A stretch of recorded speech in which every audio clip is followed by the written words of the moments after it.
नमस्कार, मैं हूं श्वेता सिंह और आप देख रहे हैं खबरदार। सबसे पहले खबरों को खबरदार के लेंस से देखते हैं। आज की सबसे बड़ी और सबसे चर्चित खबर है गैंगस्टर विकास दुबे की सरेंडर जैसी दिखने वाली गिरफ्तारी। विकास दुबे को आज उज्जैन के महाकाल मंदिर परिसर में गिरफ्तार कर लिया गया। उत्तर प्रदेश के कानपुर में 8 पुलिस वालों की हत्याकांड के बाद से विकास दुबे फरार था। वो लगातार सबकी आंखों में धूल झोंकते हुए इधर से उधर भागता रहा। कानपुर से फरीदाबाद, फरीदाबाद से उज्जैन, लगभग 1300 किलोमीटर तक ये गैंगस्टर भागता रहा। आखिर ऐसा कैसे हो सकता है कि कानपुर से फरीदाबाद और फिर उज्जैन तक किसी राज्य की पुलिस ने उसे देखा ही नहीं, और अंत में देखा तो उज्जैन के महाकाल मंदिर के गार्ड ने 154 घंटे तक कानून के लंबे हाथ विकास तक क्यों नहीं पहुंचे। आज हम विकास दुबे की टेंपल रन का विश्लेषण करेंगे और इस अजीबोगरीब गिरफ्तारी की इनसाइड स्टोरी आपको बताएंगे। इस उलझे हुए मामले को सरल भाषा में समझना आपके लिए जरूरी है, और आज देश को इस पर भी ध्यान देना होगा कि आखिर सिस्टम में वो कौन से लोग थे जिनके सहारे विकास दुबे का लगातार विकास होता गया और कोई कुछ नहीं कर पाया। इसके बाद हम जम्मू कश्मीर में बांदीपुरा के एक परिवार के आंसू और दर्द को आप तक पहुंचाएंगे। लश्कर के आतंकवादियों ने बीजेपी नेता वसीम बारी, उनके पिता और उनके भाई की गोली मारकर हत्या कर दी। आतंकवादी गोली चलाते रहे और वसीम बारी के अंगरक्षक चुप रहे। इस हमले पर श्रीनगर से दिल्ली तक आक्रोश है। खुद प्रधानमंत्री नरेंद्र मोदी ने इसकी रिपोर्ट ली। इस हमले में पाकिस्तान परस्त आतंकवादियों की हताशा भी दिख रही। ऑपरेशन ऑल आउट ने आतंकवादियों की कमर तोड़ दी है। 2020 में अब तक 138 आतंकी मारे जा चुके हैं और 2015 से अब तक 1072। और जब आतंकवादियों के पूरे नेटवर्क पर प्रहार होता है तो वो ऐसी हरकतें करते हैं। इसका विश्लेषण आगे विस्तार से करेंगे। काम की खबर यह है कि भारतीय सेना ने अपने सैनिकों और अधिकारियों को 89 ऐप्स अपने मोबाइल फोन से डिलीट करने का निर्देश दिया है। सेना के निशाने पर आई ये apps Facebook, Instagram, Tinder, PUBG सहित कई लोकप्रिय ऐप्स शामिल हैं। हैरानी की बात यह है कि न्यूज ऐप डेली हंट से भी संवेदनशील डेटा लीक होने की आशंका है। इसीलिए सेना ने 33 करोड़ यूजर्स वाली डेली हंट न्यूज ऐप को भी डिलीट करने के आदेश दिए हैं। 89 ऐप्स की पूरी लिस्ट हमारे पास है, हम इस लिस्ट का विश्लेषण करेंगे।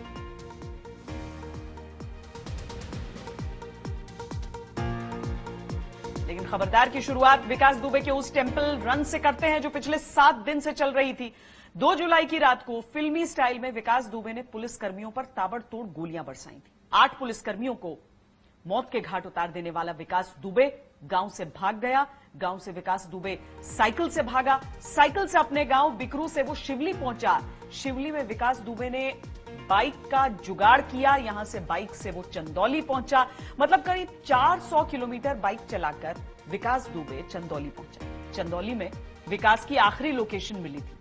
अब सवाल यह है कि जब लोकेशन मिल गई थी तो चंदौली में इसे गिरफ्तार क्यों नहीं किया जा सका। बहरहाल चंदौली से जब विकास निकला तो पता चला कि विकास फरीदाबाद में देखा गया। सवाल यह है कि विकास दुबे फरीदाबाद तक कैसे पहुंचा, कैसे वो पुलिस को चकमा देते हुए हरियाणा की सीमा में प्रवेश कर गया, और तो और फरीदाबाद से भी विकास दुबे भाग निकला।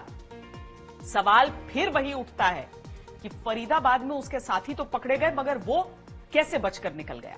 बहरहाल फरीदाबाद के बाद विकास दुबे उज्जैन पहुंचा और उज्जैन में महाकाल के मंदिर से गिरफ्तार किया गया। यहां विकास दुबे के अपराध की दौड़ टेंपल यानी मंदिर की चौखट पर समाप्त हुई, मगर सवाल अब भी वैसे के वैसे हैं। विकास दुबे कानपुर से फरीदाबाद अगर पहुंचा तो 477 किलोमीटर का सफर उसने तय किया। अगर विकास दुबे चंदौली से फरीदाबाद पहुंचा तो उसने करीब 858 किलोमीटर का सफर तय किया। अब सवाल यह कि इतनी लंबी लंबी दूरी के सफर विकास दुबे तय कर रहा था तो पुलिस क्या कर रही थी।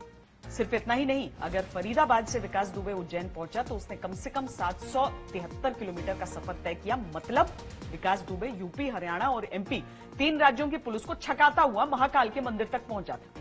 उज्जैन के एसपी ने मनोज कुमार सिंह ने अब से थोड़ी देर पहले विकास दुबे की गिरफ्तारी से जुड़ी जानकारियां एक प्रेस कॉन्फ्रेंस में दी। आज सुबह ये विकास दुबे महाकाल दर्शन के लिए पहुंचा, मंदिर परिसर में पहुंचा। वहाँ राजेश माली के दुकान पे फूल प्रसाद लेने पहुंचा। वहाँ पे राजेश माली चूंकि टीवी में चल रहा था, वांटेड था, इसका चेहरा सब जाना पहचाना था। उसने इसको देखा कि लगा कि कहीं विकास दुबे ही तो नहीं है। सबसे पहले उसने महाकाल चौकी, महाकाल परिसर में जो हमारा प्राइवेट सिक्योरिटी एजेंसी लगा हुआ है, उसमें राहुल और धर्मेंद्र को फ़ोन किया कि ये विकास दुबे लग रहा है, ऐसा मुझे संदेह हो रहा है। तो जैसे निर्गम द्वार पे गया तो वहाँ पे 250 रुपये का इसने टिकट लिया दर्शन करने के लिए, क्योंकि हम लोग महाकाल बाबा के दर्शन के लिए ऑनलाइन पूरा व्यवस्था किए हैं। ऑनलाइन पास बनवाने के बाद ही कोई जाता है और वीआईपी के दर्शन के लिए अलग से व्यवस्था है। उसी व्यवस्था के अंतर्गत इसने 250 का टिकट लेकर अंदर प्रवेश किया। जैसे अंदर प्रवेश किया तो जो प्राइवेट सुरक्षा एजेंसी वाले हमारे जवान हैं, उन लोगों ने हमारे महाकाल चौकी में पदस्थ अधिकारी कर्मचारियों को भी सूचित किया। उसके बाद उन लोगों ने इसको बात करना शुरू किया। दर्शन करने के बाद जैसे निर्गम द्वार पे आया, उन लोगों ने उसे पूछा कि तुम्हारा नाम क्या है। उस पर इसने अपना नाम गलत बताया, अपना आईडी गलत बताया। उसके बाद जब उसको संदेह हुआ तो इन लोगों ने उससे गंभीरता से पूछताछ किया। तो बाद में इसने बताया कि मैं विकास दुबे हूँ। इसके बाद तत्काल इसको थाना ले जाया गया। सूचना मिलते ही सारे वरिष्ठ अधिकारी हम लोग थाने पहुंचे, उससे गंभीर पूछताछ हुई। 8 पुलिसकर्मियों का हत्यारा गैंगस्टर विकास दुबे अब पुलिस की गिरफ्त में है। मध्य प्रदेश पुलिस ने उसे उज्जैन में महाकाल मंदिर से गिरफ्तार किया, पूछताछ की और एसटीएफ के हवाले कर दिया। खबर है कि सड़क के रास्ते एसटीएफ विकास दुबे को कानपुर लेकर जा रही है। इधर लखनऊ में भी पुलिस का ताबड़तोड़ एक्शन जारी है। पुलिस ने विकास दुबे की पत्नी और उसके बेटे को गिरफ्तार कर लिया है। आज पूरे दिन विकास दुबे को लेकर जो कुछ भी घटा वो सब आपको सिलसिलेवार तरीके से हम बताते हैं। मैं विकास दुबे हूं कानपुर वाला, मैं विकास दुबे हूं कानपुर वाला, मैं विकास दुबे हूं कानपुर वाला। कहते हैं लोग कि नाम में क्या रखा है। मैं विकास दुबे हूं कानपुर वाला। हवाई नहीं। अगर नाम में कुछ नहीं रखा होता तो बार बार गैंगस्टर विकास दुबे अपने नाम की धौंस न जमा रहा होता और बार बार अपना नाम लेकर ये जताने की कोशिश नहीं कर रहा होता कि वो जिंदा पकड़ा गया है। मैं विकास दुबे कानपुर वाला हूं, इन्होंने पकड़ लिया। वो बार बार ये जताने की कोशिश कर रहा था कि उसने सरेंडर किया है। मैं विकास दुबे हूं कानपुर वाला। हवाई नहीं। संभव है विकास दुबे को अपना एनकाउंटर हो जाने का खौफ था, इसीलिए उसने रट लगा रखी थी। विकास दुबे हूं कानपुर वाला, विकास दुबे हूं कानपुर वाला, विकास दुबे हूं कानपुर वाला। आज भले ही विकास दुबे सहमा हुआ दिखा हो, मगर 2 जुलाई की आधी रात से 9 जुलाई की सुबह तक यूपी पुलिस के दिन का चैन और रात की नींद उड़ा दी थी इस आदमी ने। लेकिन यूपी पुलिस की जान में जान तब आई जब कानपुर से करीब 700 किलोमीटर दूर उज्जैन के महाकाल मंदिर में विकास दुबे पकड़ा गया। पहले उसे महाकाल थाने ले जाया जाता है, महाकाल थाने से फिर पुलिस की जीप में ही बैठा करके उसे फिलहाल गोपनीय जगह ले जाया गया है, जहां पे उससे लगातार पूछताछ हो रही है कि आखिरकार उत्तर प्रदेश और एसटीएफ जब मिलकर के उत्तर प्रदेश पुलिस के साथ मिलकर के ढूंढ रहे थे तो वो कैसे उत्तर प्रदेश से होता हुआ मध्य प्रदेश में भी, और वो भी मध्य प्रदेश में बेहद भीतर तक दाखिल हो गया, उज्जैन के महाकाल मंदिर तक।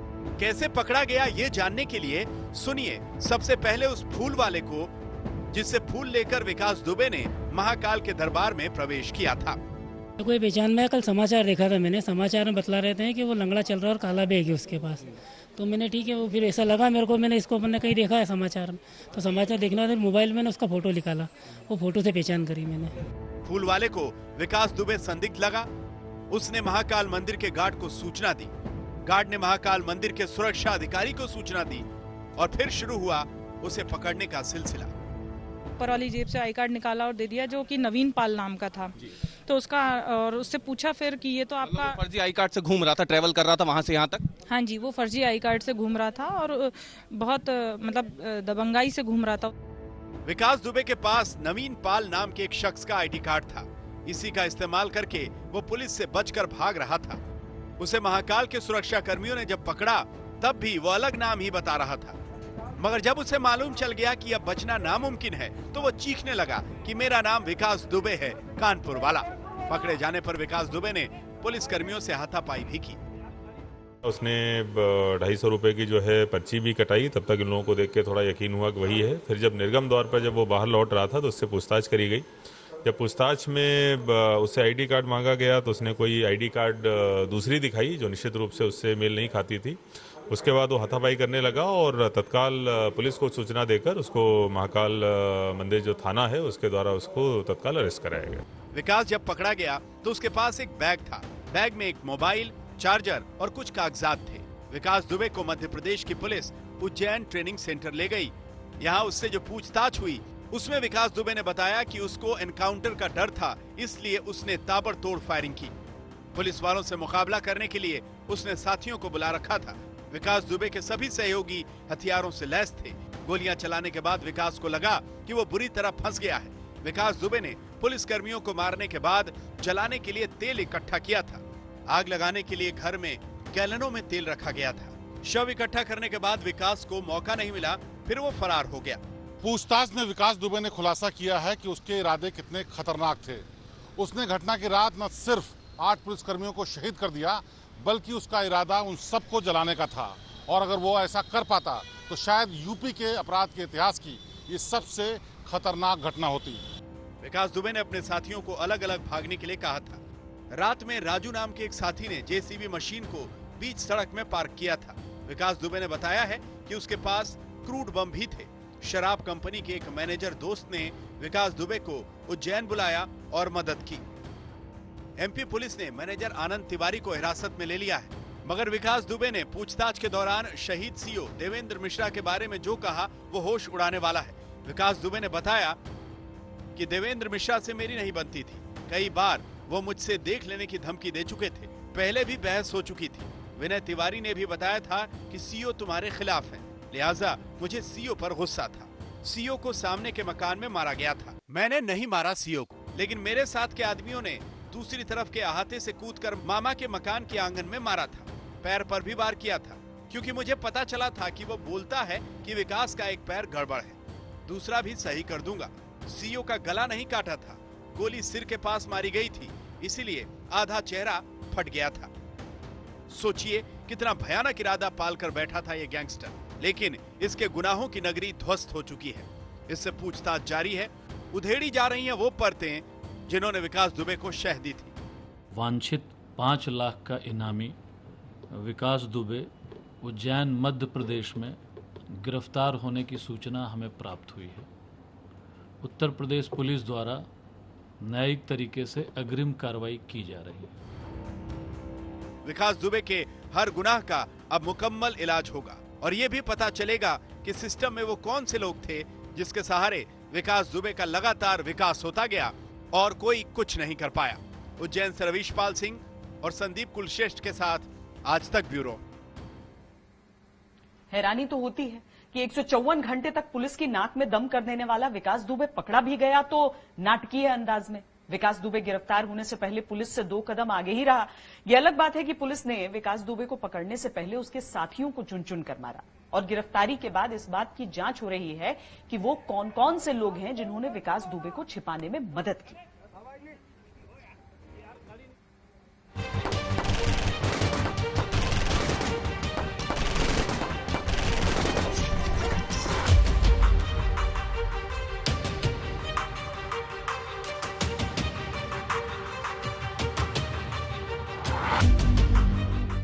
बेहद सामान्य सी कदकाठी वाले इस आदमी के दिमाग ने पूरे पुलिस तंत्र को नक्कार खाने की तूती बना दिया था। बोल तो सब रहे थे, मगर किसी को नहीं मालूम था कि ये कहां है, कहां से निकला और कहां पहुंचा। सोचिए, गजब की चैतन्य थी यूपी की पुलिस। गैंगस्टर कानपुर से निकला, फरीदाबाद पहुंच गया, फरीदाबाद से निकला, उज्जैन पहुंच गया और 3 राज्यों की पुलिस बैरिकेडिंग ही करती रह गई। मगर अब जब पकड़ लिया गया है विकास दुबे तो परतें खुल रही। पुलिस को लखनऊ के नंबर की एक कार मिली है। उज्जैन पुलिस को शक है कि विकास दुबे एक गाड़ी के जरिए उज्जैन पहुंचा था। पुलिस ने गाड़ी को बरामद कर लिया है। गाड़ी लखनऊ के इंदिरा नगर के रहने वाले मनोज यादव के नाम पर दर्ज है। मारुति ब्रीजा है गाड़ी, ये है यूपी पासिंग है। और ये जो आप सामने तस्वीरें देख रहे हैं क्योंकि उस गाड़ी के साथ में है, तो ये वो गाड़ी है और गाड़ी पे बकायदा हाईकोर्ट का स्टिकर जो है वो यहाँ पे आप देख सकते हैं। ये यहाँ पे लगा हुआ है हाईकोर्ट का और यूपी 32 KS 1104 ये वो मारुति ब्रीजा गाड़ी है जो लावारिस हालत में खड़ी हुई थी उज्जैन के देवास गेट इलाके के एक होटल के बाहर। विकास दुबे और गाड़ी का कनेक्शन पुलिस खंगाल रही है। इसमें 2 वकीलों मनोज यादव और तेजपाल यादव के नाम सामने आ रहे हैं। ये इसमें कुछ नहीं है, सच्चाई कोई नहीं है। सच्चाई नहीं है तो आखिर वो गाड़ी वहाँ कैसे मिली, वो कब गए थे? वो कल गए थे, दर्शन करने के लिए गए थे। इसके पहले वो काम से गए थे, एमपी ही गए थे, लेकिन वो शिवपुर गए थे और उसके बाद फिर कल उज्जैन गए थे दर्शन करने के लिए, बस उसके बाद घर आना। ये सब गलत है। वो लॉयर एडवोकेट है लेकिन उसके लॉयर नहीं है। जिस वक्त विकास दुबे पकड़ा गया उस वक्त वो किसी बिट्टू भैया का नाम ले रहा था। पुलिस को शक है कि जिन 2 वकीलों से पूछताछ हो रही है उनमें से कोई एक बिट्टू भैया हो सकता है। बहरहाल पुलिस लगातार जांच कर रही है, मगर विकास दुबे की मां को संतोष मिला है कि उनके बेटे का एनकाउंटर नहीं हुआ। कह रही हैं कि महाकाल ने उसे बचा लिया। हर साल जाते थे, श्रृंगार कराते थे महाकालेश्वर बाबा। नहीं भैया, उन्हीं ने बचाया है। सरकार से आप क्या चाहती, क्या कार्रवाई चाहती है सरकार से? सरकार तो जो उचित समझे वो करिए, हमारे कहने से कुछ नहीं होगा भैया। लेकिन विकास की किस्मत तय होना अभी बाकी है, क्योंकि गिरफ्तारी का मतलब कानून की चौखट तक पहुंचने की गारंटी नहीं। इसका नमूना आज सुबह ही दिख गया, जब फरीदाबाद से जिंदा पकड़े गए विकास के गुर्गे प्रभात का कानपुर लाते हुए रास्ते में एनकाउंटर हो गया। पुलिस का दावा है कि कानपुर पहुंचते हुए पनकी इलाके के पास पुलिस की गाड़ी पंचर हो गई और इसी का फायदा उठाकर प्रभात भागने की कोशिश करने लगा और पुलिस वालों की बंदूक छीनकर फायरिंग भी कर दी। जवाब में पुलिस ने उसे मार दिया। ये 4 अपराधी थे, जिसमें से मुठभेड़ में 1 अपराधी मारा गया है, जिससे एक DBLL गन और एक पिस्टल बरामद हुई है। जब इसकी पहचान की गई है तो ये प्रवीण दुबे उर्फ बबुआ दुबे, विक्रू गांव, थाना चौबेपुर, कानपुर नगर, इसके रूप में इसकी पहचान हुई है। ये जो 8 पुलिसकर्मी शहीद हुए थे उस हत्याकांड का मुख्य अभियुक्त था, नामजद अभियुक्त था। इसके ऊपर 50,000 रुपए का इनाम था। शुक्रवार रात बिकरू गांव में हुए हत्याकांड में शामिल विकास का एक और साथी प्रवीण उर्फ बउआ भी आज इटावा में ढेर कर दिया गया। बउआ एक लूटी हुई टैक्सी में भागने की कोशिश कर रहा था। अभी तक कानपुर कांड के 5 आरोपियों को पुलिस ढेर कर चुकी है। इसमें विकास का मामा प्रकाश दुबे और गुर्गा अतुल घटना के दिन ही मार दिए गए थे। बुधवार को विकास के साथी अमर दुबे का एनकाउंटर हुआ और आज 2 गुर्गों प्रभात और बउआ को ढेर कर दिया गया। अपने 8 साथियों की शहादत से यूपी पुलिस में बेहद गुस्सा है। जिस तरह से पुलिस लगातार एनकाउंटर कर रही है उससे समझा जा सकता है कि कानपुर केस में अगले 24 घंटे बेहद अहम होने वाले हैं। सवाल यह है कि विकास दुबे के मामले में कानून के हिसाब से विकास दुबे को सजा मिलेगी या पुलिस के हिसाब से। उज्जैन से रवीश पाल सिंह और संदीप कुलश्रेष्ठ, लखनऊ से कुमार अभिषेक और कानपुर से शिवेंद्र श्रीवास्तव और रंजय सिंह के साथ आज तक ब्यूरो। विकास दुबे खुद को अपराध की दुनिया का सबसे बड़ा खिलाड़ी समझ बैठा था, क्योंकि उसकी चौखट पर पुलिस वाले हाजिरी लगाते थे। विकास दुबे ने इस बात को कबूल किया है कि पुलिस के अंदर तमाम ऐसे लोग थे जो विकास दुबे के लिए काम करते थे, विकास दुबे का ख्याल रखते थे, उसके मुखबिर थे। उन्होंने ही बताया था कि रेड पड़ने वाली है। अब उन पुलिसकर्मियों पर गाज गिरने वाली है जिन्होंने विकास दुबे से दोस्ती करके महकमे से गद्दारी की।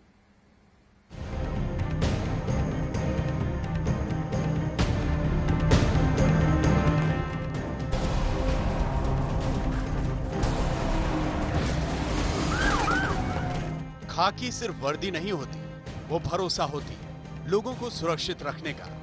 अपराधियों के सीने में भय पैदा करने का भरोसा होती है खाकी। मगर यहाँ तो विकास दुबे खाकी से खेल रहा था। वो खाकी के मान और सम्मान को रौंद रहा था। बावजूद इसके विकास दुबे की खुशामद में लगे थे खाकी वाले। विकास दुबे ने पुलिस को जो बताया वो यूपी पुलिस के लिए शर्मिंदा करने वाला है। पुलिस रेड करने वाली है, ये बात मुझे पुलिसकर्मियों ने बताई। पुलिसकर्मी लगातार मेरे संपर्क में थे। पुलिस से जानकारी मिलने के बाद मैंने हथियारों के साथ साथियों को बुलाया। सिर्फ चौबेपुर नहीं, आसपास के थानों की पुलिस भी मददगार थी। विनय तिवारी ने बताया था कि सीओ मुझसे नाराज हैं। लॉकडाउन के दौरान चौबेपुर थाने के पुलिस वालों का मैंने ख्याल रखा। पुलिस वालों को मैं खाना पीना खिलाता था, मदद करता था। गिरफ्तारी के वक्त भी विकास दुबे ने दिखा दिया कि उसका नेटवर्क कैसे पुलिस के नेटवर्क से ज्यादा तेज और आगे चलता है। पुलिस को विकास दुबे के न सिर्फ मूवमेंट के बारे में जानकारी नहीं थी, बल्कि वो जब सरेंडर करने पहुंचा तो पुलिस यूपी की वहां पहुंच भी नहीं पाई। नतीजा ये कि एमपी की पुलिस ने मौके पर पहुंच करके उसको गिरफ्तार करने का श्रेय ले लिया। अब आगे की पूछताछ में भले ही यूपी पुलिस कितना ही खुलासा कर ले, लेकिन तोते की तरह विकास दुबे जो कुछ भी एमपी पुलिस के सामने रट रहा है, शायद वही बातें बाद में भी दोहराएगा। इन तस्वीरों में विकास दुबे जितना बेचारा दिख रहा है, उससे कई गुना ज्यादा बेचारी हो गई है यूपी की पुलिस। यूपी पुलिस के दामन पर विकास दुबे ने शर्मिंदगी के छींटे मार दिए हैं। 6 दिन की कोशिशों और धरपकड़ के बाद आखिरकार विकास दुबे को एमपी पुलिस ने पकड़ लिया, लेकिन ये नाकामी है यूपी पुलिस की कि वो तमाम कोशिशों, नाकेबंदी और नेटवर्क के बावजूद ऐसा करने में नाकाम रही। अब ये ऐसी एक घटना है जिसका भले ही श्रेय लेने की कोशिश यूपी पुलिस करे, लेकिन इसको सालों साल तक उसकी नाकामी के तौर पर जाना जाएगा। सोचिए ऐसा क्या किया होगा विकास दुबे ने कि उसके सामने वर्दीधारियों ने अपने ईमान को उतार कर टांग दिया। ऐसा क्या किया होगा विकास दुबे ने कि पुलिस वाले उसके अपराध पर सिर्फ आंखें नहीं बंद रखते थे, बल्कि अपराध में उसके हिस्सेदार भी बन गए थे। ये अफसोस की बात है, मगर सच है कि विकास दुबे की मुखबिरी करने के आरोप में चौबेपुर के एसएचओ गिरफ्तार है। चौबेपुर के थाने के ही पीट प्रभारी के शर्मा गिरफ्तार है। चौबेपुर थाने के सभी 68 पुलिस वाले लाइन हाजिर हैं। आईपीएस अधिकारी अनंत देव का तबादला एसटीएफ से पीएससी में कर दिया गया। चौबेपुर के आसपास के 4-5 थानों के तकरीबन 200 पुलिस वालों पर शक की सुई घूम रही है। आरोप तो यही है कि कानून की हिफाजत करने की कसम खाकर वर्दी पहनने वाले पुलिसकर्मी दरअसल विकास दुबे की नौकरी कर रहे थे, लेकिन अपने माथे पर लगे कलंक को मिटाने के बजाय यूपी पुलिस अपनी पीठ थपथपा रही है। पूरी जांच व्यवस्था में ही झोल इसलिए भी नजर आ रहा है कि जहां से विकास दुबे गिरफ्तार हुआ, उस महाकाल थाने में भी एक रात पहले ही कई बदलाव हुए। क्या हुआ था, सुनिए। बुधवार रात 10:30 बजे उज्जैन के डीएम और एसएसपी मनोज कुमार महाकाल मंदिर पहुंचे थे। कल ही उज्जैन के 8 पुलिसकर्मियों का तबादला हुआ था। कल ही महाकाल थाने के एसएचओ का ट्रांसफर हुआ। महाकाल चौकी इंचार्ज का भी कल ही तबादला हुआ। बहुत संभव है कि यह सामान्य तौर पर किया गया ट्रांसफर हो, लेकिन इसकी टाइमिंग सवाल खड़े करती है। कुल मिलाकर ये समझिए कि विकास दुबे के मामले में पुलिसकर्मियों की सारी कोशिशें, सारे दावे और सारी तैयारियों की चिंदियां उड़ गई हैं। उज्जैन से रवीश पाल सिंह, संदीप कुलश्रेष्ठ के साथ शिवेंद्र श्रीवास्तव और रंजन सिंह, कानपुर, आज तक।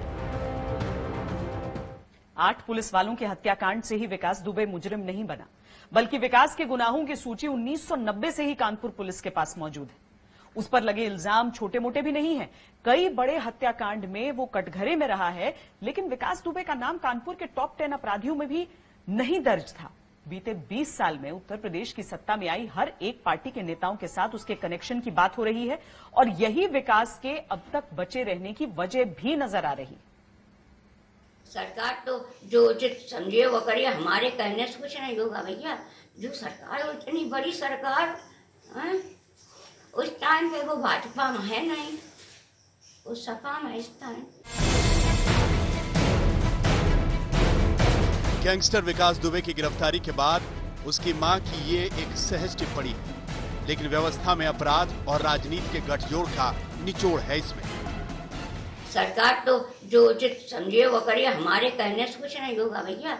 जो सरकार, इतनी बड़ी सरकार, उस टाइम पे वो भाजपा में है नहीं, उस सपा में इस टाइम। विकास दुबे तकरीबन 3 दशकों से अपराध में लिप्त रहा है। 2-3 जुलाई की रात 8 पुलिस वालों के हत्याकांड से पहले 60 एफआईआर उसके खिलाफ दर्ज हो चुकी थी। लेकिन व्यवस्था का मजाक देखिए, कानपुर के थाने में टॉप 10 अपराधियों में उसका नाम नहीं था। साल 2000 से विकास पर लगे गुनाहों के छींटे बेहद बदनुमा है, लेकिन बीएसपी से लेकर समाजवादी पार्टी और बीजेपी के नेताओं से उनके संबंधों के आरोप हैं। विकास दुबे ने राजनीति को जिस तरह अपनी ढाल बनाकर रखा था, उसे समझाने के लिए विकास का एक पुराना बयान ही काफी है।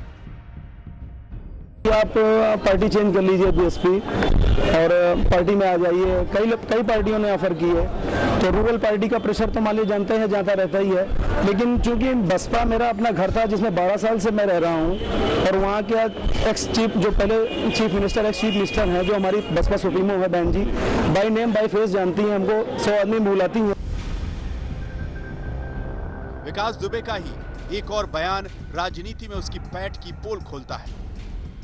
ये जो थाने में जो है तुम्हारे भी एफिडेविट पढ़ रही हैं, तो इसको देने के लिए क्या तुमने कोई दबाव बनाया था किसी के ऊपर? दबाव जैसा नहीं, लेकिन अपना प्रयास किया था हमने, जो है अपने लोकल लीडर्स और उनसे है जो अपने हमारे यहाँ के प्रबुद्ध लोग हैं उनसे किया था मैंने। कौन कौन है? जैसे हमारे लोकल विधायक हैं, भगवती प्रसाद सागर जी हैं और अभिजीत शांगा जी हैं एमएलए, और हमारे ब्लॉक प्रमुख हैं राजेश कमल जी, और जिला पंचायत अध्यक्ष हैं गुटन कटियार जी, और प्रधान लोग भी हैं 2, 3, 4, 5 लोग। ये वीडियो 2017 की एसटीएफ की पूछताछ का बताया जा रहा है। विकास कानपुर के चौबेपुर के जिस एमएलए भगवती सागर और बिठूर के विधायक अभिजीत सिंह सांगा का नाम ले रहा है, दोनों बीजेपी से ताल्लुक रखते हैं। मैंने कभी भी इसका पक्ष नहीं किया है, और ये तो वैज्ञानिक युग है, कॉल डिटेल निकलवा ली जाए और ये जिले से लेकर के प्रदेश और देश के जितने भी अधिकारी हैं उनसे पूछा जाए कि क्या भगवती प्रसाद सागर जी ने कभी इसके फेवर में कभी कोई किसी अधिकारी को कोई सिफारिश की। विकास की पत्नी ऋचा दुबे के समाजवादी पार्टी से 2015 में पंचायत चुनाव लड़ने का दावा भी हुआ था। 2015 में ऋचा 20,000 रुपयों की पर्ची कटाकर समाजवादी बनी थी, ऐसे दावे भी हैं। जाहिर है विकास को राजनीतिक संरक्षण नहीं मिला होता, पुलिस में उसके भेदिए नहीं होते, तो जैसे संगीन गुनाहों के इल्जाम उस पर लगे हैं उसमें उसका छूटना मुमकिन नहीं हो पाता। 2001 में कानपुर के शिवाली थाने में घुसकर दर्जा प्राप्त राज्य मंत्री संतोष शुक्ला की हत्या हुई थी। हत्याकांड में 2 पुलिस वालों की भी जान गई थी, लेकिन गवाह बनाए गए सभी 19 पुलिस वालों ने अदालत में विकास दुबे की मदद की और वो सबूतों के अभाव में बरी हो गया। ऐसे जघन्य हत्याकांड से पहले कानपुर के शिवाली में ही ताराचंद इंटर कॉलेज के सिद्धेश्वर पांडे की हत्या में विकास का नाम उछला। साल 2000 में जेल में रहने के दौरान राम बाबू यादव नाम के व्यक्ति की हत्या का आरोप भी विकास दुबे पर लगा। 2002 में आरोप लगा कि विकास ने शिवली पंचायत के पूर्व अध्यक्ष लल्लन वाजपेयी के घर में बम फेंके। लल्लन तो बच गए, लेकिन उनके 2 सहयोगी मारे गए। 2004 में केबल व्यवसायी दिनेश दुबे के हत्याकांड में विकास का नाम उछला। लेकिन ऐसे मामले मानो विकास दुबे का रसूख बढ़ाते रहे, उस पर आंच नहीं आई। ऐसा लगता है कि विकास दुबे जैसे अपराधियों को राजनीति की जरूरत पड़ी तो राजनीति को भी विकास दुबे जैसों की जरूरत पड़ती रही।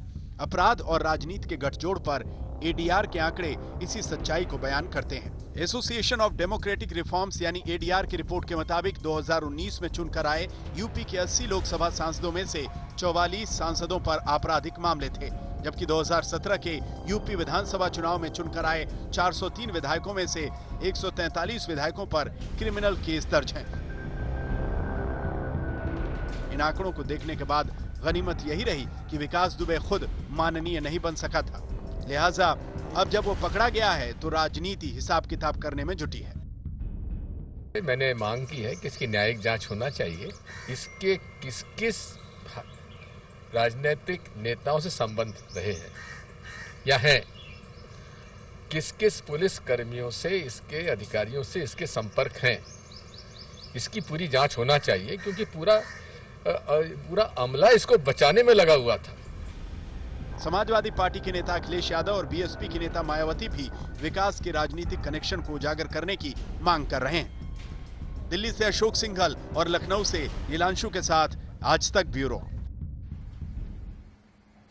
और अब बात बांदीपुरा में हुए बड़े आतंकी हमले की। लश्कर के आतंकियों ने कल बीजेपी नेता के साथ उनके पिता और भाई को बेरहमी से मार डाला। आज बीजेपी नेता वसीम बारी के घर से 3-3 जनाजे उठे हैं। एक झटके में इस परिवार का सब कुछ खत्म हो गया। आतंकियों के इस हमले पर श्रीनगर से दिल्ली तक लोगों में जबरदस्त आक्रोश है, क्योंकि आतंकवादी गोली चलाते रहे और वसीम बारी के अंगरक्षक चुप रहे। खुद प्रधानमंत्री ने इस पर रिपोर्ट ली। जम्मू कश्मीर का सरकारी अमला हरकत में आ गया है। पुलिस को 2 आतंकियों की तलाश है और अब पूरे इलाके में सर्च ऑपरेशन चल रहा है।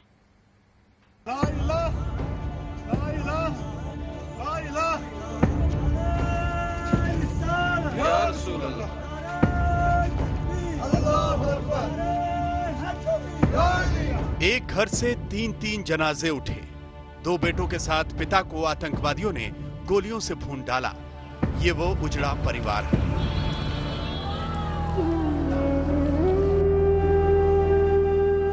घर में अब कोई पुरुष नहीं बचा।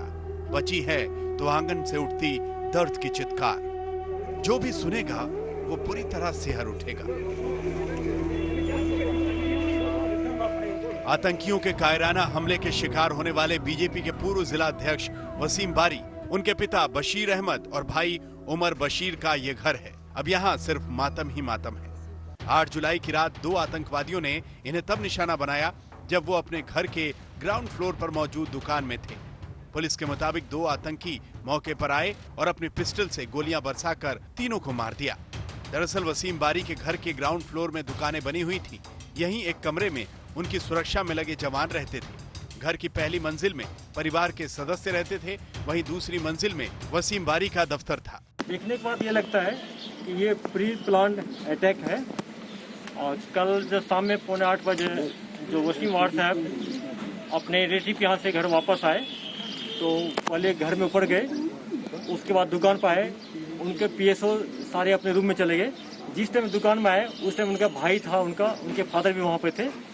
और मिलिटेंट एक आया, पिस्टल से बहुत क्लोज रेंज से फायर किया, जिसमें तीनों आदमी को वाइटल पार्ट यानी सर में गोली लगा है। उनको हॉस्पिटल ले गया, रास्ते में उनका डेथ हो गया। ये बात हैरान करने वाली है कि हमले के वक्त वसीम बारी के घर पर उनके 10 अंगरक्षक मौजूद थे, लेकिन कोई गोलियों की आवाज सुनकर कमरे से बाहर नहीं निकला। सब के सब अंदर ही दुबके बैठे रहे। पिता और पुत्र कल शाम को करीब 9 बजे जब इस दुकान पर थे तो वहीं पर अंधाधुंध उन पर गोलीबारी हुई, जिसमें वो मारे गए और उसके बाद इस पूरे इलाके को सील कर दिया गया है। आप देख सकते हैं यहाँ पर पुलिस की तैनाती है, पीछे सभी लोग हैं, इनसे पूछताछ हो रही है, पुलिस की तरफ से इन्वेस्टिगेशन हो रही है। हमले के बाद प्रशासन ने सबसे पहले बीजेपी नेता के 10 अंगरक्षकों को गिरफ्तार कर लिया। इन पर हमले के वक्त कायरता दिखाने और लापरवाही बरतने का आरोप है, लेकिन पुलिस साजिश के एंगल से भी जांच कर रही है। ये भी हैरान करने वाली बात है कि बीजेपी नेता के घर से महज 40 गज की दूरी पर अवंतीपोरा का थाना भी है, जहां गेट पर 24 घंटे सुरक्षा बल तैनात रहते हैं, लेकिन हमले के वक्त कहीं से कोई जवाबी कार्रवाई नहीं हुई।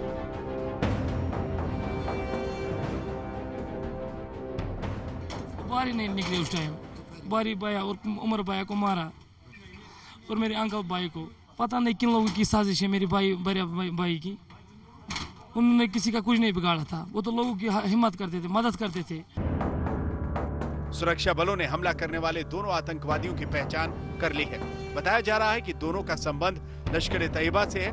इनमें से एक आतंकी पाकिस्तान का बताया जा रहा है, जबकि दूसरा लोकल हैंडलर है। सुरक्षा बल इनकी तलाश में जुट गए हैं।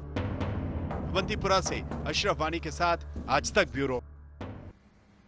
हमें यह भी समझना चाहिए कि यह हमला दरअसल पाकिस्तान परस्त आतंकियों की हताशा को दिखाता है। जम्मू कश्मीर में ऑपरेशन ऑल आउट ने आतंकवादियों की कमर तोड़ दी। आम कश्मीरी मुख्य धारा से जुड़ रहा है और ये सब देखकर पाकिस्तान और उसके प्यादों की नींद उड़ गई है।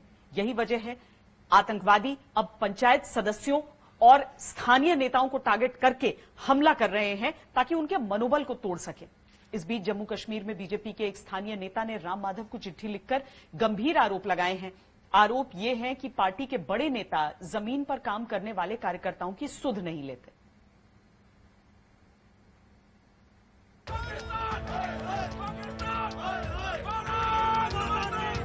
पिता भाई समेत बीजेपी नेता के मर्डर से देश में आक्रोश भी है, पाकिस्तान के खिलाफ उबाल भी।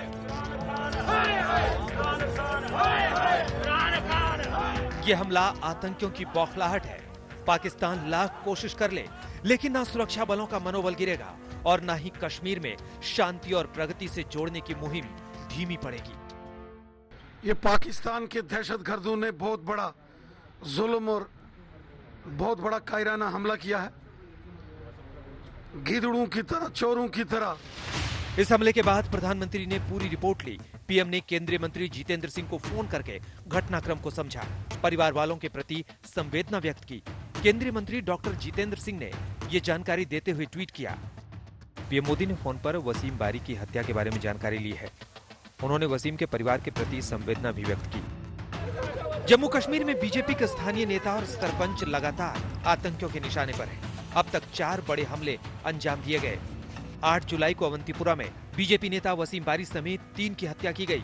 7 जुलाई को अनंतनाग के जिलाध्यक्ष गुल मोहम्मद मीर आतंकी हमले में मारे गए। 22 अगस्त 2018 को पुलवामा के जिलाध्यक्ष सबीर अहमद भट्ट को आतंकी हमले में मारा गया। 5 नवंबर 2017 में शोपिया के जिलाध्यक्ष गोवर भट्ट आतंकी हमले में मारे गए।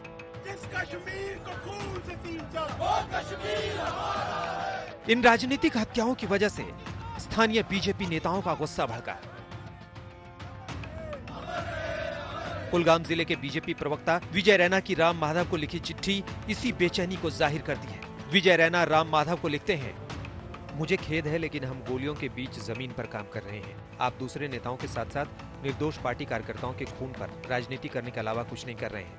आप लोग उनकी हत्या के लिए जिम्मेदार हैं। एक एक करके हमारे कार्यकर्ता मारे जा रहे हैं, लेकिन उनकी सुरक्षा की कोई व्यवस्था नहीं है। बीजेपी कार्यकर्ताओं की सुरक्षा में तैनात जम्मू कश्मीर पुलिस के पीएसओ आत्मसमर्पण किए हुए आतंकी हैं और अब तक आतंकवादियों से जुड़े हुए हैं। इस चिट्ठी को समझे तो पंचायत सदस्य आतंकियों के आसान टारगेट है। आतंकी इन स्थानीय नेताओं को शिकार बनाकर मुख्य धारा से जुड़ने वाले लोगों के मनोबल को तोड़ने की कोशिश कर रहे हैं। इस तरह का जघन्य अपराध को तो हम लोग माफ नहीं कर सकते।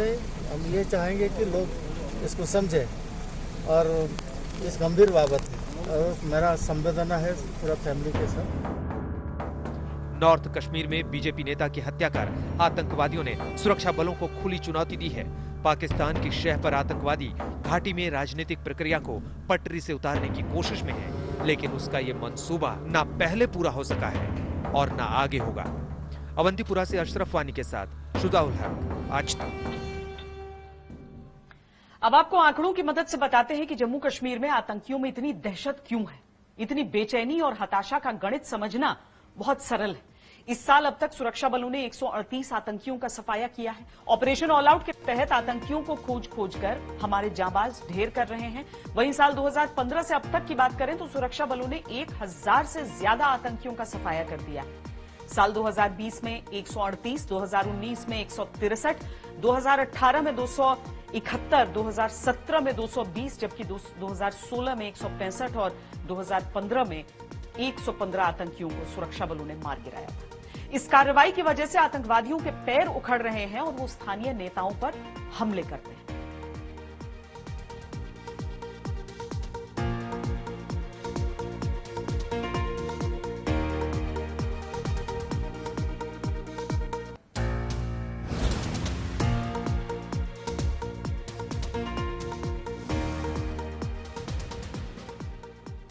दरअसल एक बहुत बड़ी बात हमें यह भी समझनी होगी कि बड़ी संख्या में 370 हटने के बाद बड़ी संख्या में जो युवा हैं, चूंकि नेताओं का पुराने नेताओं को बंद करने के चक्कर में उन्हें या तो जेल या अपने घरों में घेरने के चक्कर में ये हुआ कि युवा पीढ़ी पूरी तरीके से राजनीति से जुड़ने के लिए, मेन स्ट्रीम से जुड़ने के लिए आगे आई। अब आतंकवादी चाहते हैं कि उन्हें किस तरीके से इस दिशा से, मुख्य धारा से वापस मोड़ा जाए और इसी कारण इस तरह के हताश कदम हमें देखने के लिए मिलते हैं। बहरहाल हम अगली खबर का रुख करते हैं।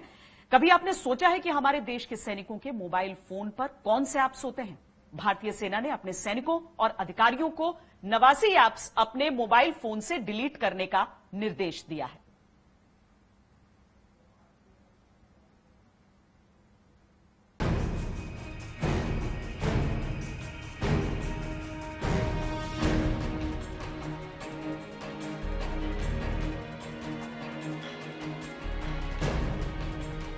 उनतीस जून को भारत ने 59 चाइनीज ऐप्स पर प्रतिबंध लगाया था और अब 9 जुलाई को भारतीय सेना ने संवेदनशील जानकारियों के लीक होने की आशंका पर 89 ऐप्स को बैन कर दिया।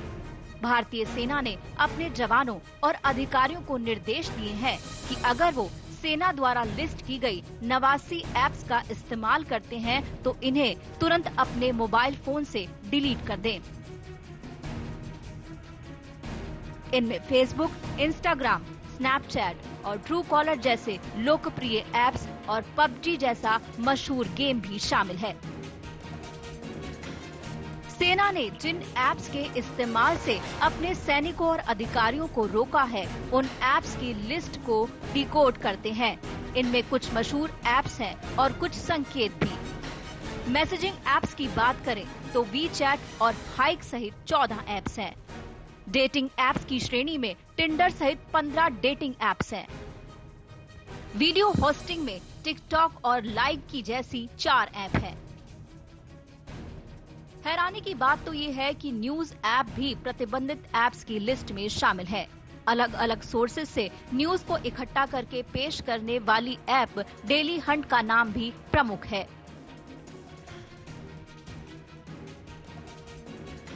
भारतीय सेना को डेली हंट न्यूज ऐप से भी संवेदनशील डेटा लीक होने का शक है। इस ऐप के 33 करोड़ यूजर हैं, लेकिन भारतीय सेना नहीं चाहती कि सैनिकों और सैन्य अधिकारियों के फोन में ये ऐप इंस्टॉल हो, इसीलिए इसे डिलीट करने के निर्देश जारी हुए हैं। वेब ब्राउजर्स में यूसी ब्राउजर को डिलीट करने के निर्देश हैं। वीडियो और लाइव स्ट्रीमिंग ऐप्स में बीगो लाइव, जूम और वीगो वीडियो सहित 7 ऐप्स हैं। यूटिलिटी ऐप्स में कैम स्कैनर और ट्रू कॉलर, ई कॉमर्स में क्लब फैक्ट्री और अली एक्सप्रेस जैसी 17 ऐप्स हैं। म्यूजिकल ऐप में हंगामा और song.pk और गेमिंग ऐप्स में पबजी और क्लैश ऑफ किंग्स जैसे ऐप शामिल हैं। सेना की लिस्ट की गई 89 ऐप्स में से कई एप्लीकेशंस उन 59 ऐप्स में भी शामिल हैं, जिन पर सरकार ने 29 जून को प्रतिबंध लगाया था। आर्मी के सैनिकों और अधिकारियों के फोन से राष्ट्रीय सुरक्षा से जुड़े संवेदनशील जानकारियां लीक हो सकती हैं। ऐसे में जासूसी करने का हर चोर रास्ता बंद करना जरूरी है। पिछले कुछ समय से सेना से संबंधित अधिकारियों को पाकिस्तान और चीन की इंटेलिजेंस एजेंसियों द्वारा निशाना बनाया जा रहा है, इसीलिए कदम जरूरी था। सेना ने इन ऐप्स को डिलीट करने के लिए जवानों और अधिकारियों को 15 जुलाई तक की डेडलाइन दी है। इन 89 ऐप्स में से जो चाइनीज ऐप्स हैं, उनसे तो और भी ज्यादा खतरा है, क्योंकि चाइनीज ऐप्स के सर्वर भारत में नहीं चीन में मौजूद हैं। इनके जरिए यूजर्स का डेटा चुराया जाता है। अब अगर भारतीय सैन्य अधिकारियों का डेटा चीन के सर्वर में जाएगा तो इससे देश की सुरक्षा और संप्रभुता को खतरा हो सकता है, क्योंकि वहां की कंपनियों से ये डेटा सीधे चाइनीज सरकार की जेब में चला जाता है और वो इसके आधार पर भारत से जुड़ी नीतियां बनाती है। चीन के नेशनल इंटेलिजेंस लॉ के तहत वहां की कंपनियां, संगठन और लोग खुफिया मामलों में चाइनीज सरकार की मदद करने के लिए बाध्य हैं। इससे पहले भी भारतीय सेना के जवानों को आधिकारिक कामों के लिए व्हाट्सएप इस्तेमाल न करने के दिशा निर्देश दिए गए थे और संवेदनशील मामलों को देखने वाले अधिकारियों से फेसबुक अकाउंट डिलीट करने को कहा गया था। सेना के जवानों और अधिकारियों को व्हाट्सएप, टेलीग्राम, सिग्नल, यूट्यूब और ट्विटर का इस्तेमाल करने की इजाजत दी गई है। हालांकि वो इन प्लेटफॉर्म्स पर अपनी सैन्य पहचान को जाहिर नहीं कर सकते हैं। सेना ने यह साफ कर दिया है कि 15 जुलाई तक सबको अपने फोन से ये ऐप हटा देने चाहिए। चीन और पाकिस्तान की तरफ से लगातार हैकिंग की कोशिशें हो रही हैं और ये माना जा रहा है कि सुरक्षा से संबंधित जानकारी बाहर आ सकती है। हाल ही में ऐसे भी केस हुए हैं जहां सेना के लोग इन ऐप्स के जरिए हनी ट्रैप किए गए हैं और काफी इंफॉर्मेशन लीक हुई है। कैमरा पर्सन सत्या के साथ अभिषेक भल्ला, आज तक। 7,67,296 ये कोरोना संक्रमितों का आंकड़ा है। लगातार हम देख रहे हैं 4 से 5 दिन के अंदर 1 लाख नए मामले जुड़ जा रहे हैं। हालांकि लोग रिकवर भी कर रहे हैं, लेकिन सावधानी और बरतनी होगी। अभी के लिए इतना ही। देश और दुनिया की बाकी खबरों के लिए देखते रहिए आज तक।